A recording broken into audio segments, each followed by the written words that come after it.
Welcome to GGL news. Kurnool జిల్లా ఎమ్మిగనూరు పరిధిలో వేర్వేరు చోట జరిగిన 2 అగ్ని ప్రమాదాలు స్థానికులను భయాందోళనకు గురిచేశాయి.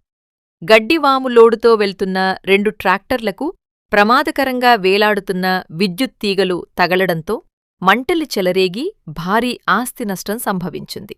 మొదటి ఘటన ఎమ్మిగనూరు పట్టణంలోని శివ సర్కిల్ వద్ద చోటుచేసుకుంది.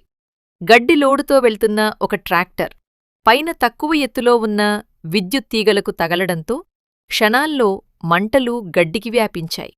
దీంతో ట్రాక్టర్ పూర్తిగా అగ్నికి ఆహుతయింది. ఇదే తరహాలో ఎమ్మిగనూరు మండల పరిధిలోని దైవందిన్నె గ్రామంలో కూడా మరో ప్రమాదం జరిగింది. అక్కడ కూడా గడ్డివాముతో వెళ్తున్న ట్రాక్టర్కు విద్యుత్ వైర్లు తగలడంతో మంటలు అంటుకుని ట్రాక్టర్ ట్రాలీతో పాటు వరిగడ్డి పూర్తిగా కాలిబూడిదయ్యాయి. అయితే వేర్వేరు సమయాల్లో జరిగిన ఈ 2 ఘటనల్లోనూ డ్రైవర్లు అప్రమత్తంగా వ్యవహరించి వెంటనే కిందకు దూకేయడంతో ఎటువంటి ప్రాణనష్టం జరగలేదు. త్రుటిలో పెను ప్రమాదం తప్పడంతో స్థానికులు ఊపిరి పీల్చుకున్నారు.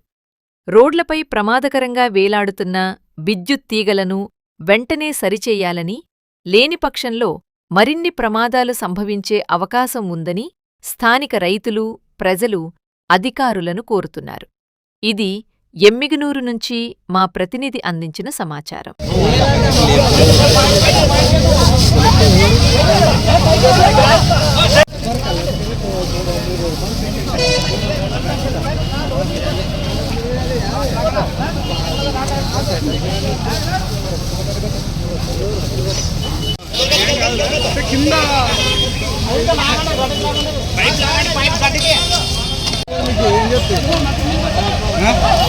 దీన్ని తీసే పాటికి మరి ముగిసిపోతుంది, తర్వాత రాదు.